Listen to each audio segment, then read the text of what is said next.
In this video, I'm going to teach you how to use the attribute command in Minecraft Java. It's a very easy process, so make sure to follow along.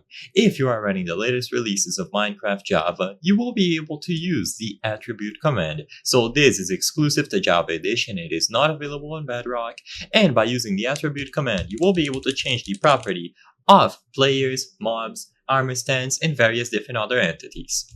So, what you have to do is type /attribute followed by the entity that you want to modify.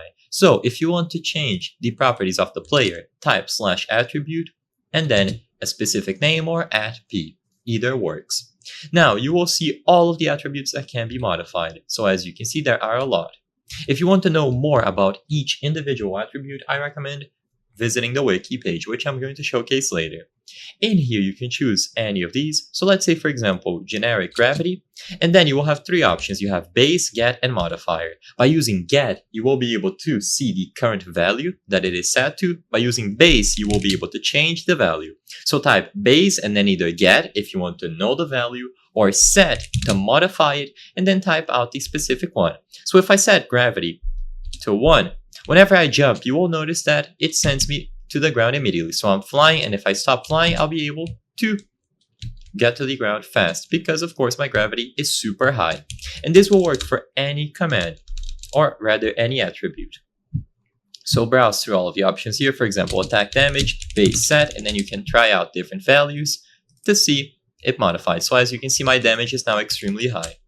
One of the coolest ones that you can modify is scale. This one will actually change the size of your character. So as you can see, if you change the scale, you will be able to become bigger or even smaller. So you can set it to decimal values, and you will notice that I am now the size of a single block. So it is a very fun command to mess around with. And like I said before, if you want to learn more, you can visit the wiki page. So if you go over to the wiki, and you look through the attribute category, you can see all of the attributes available, the minimum and the maximum, and what they affect. And you will be able to use these commands on players, mobs, armor stands, and so on. So if this video helped you, consider subscribing. As you can see, 83% of the people watching these videos are not subscribed. If you subscribe, you can help us from the channel bring you the highest quality videos related to Minecraft and other games. So I highly count on your support. Thank you for watching, and I'll see you on the next video.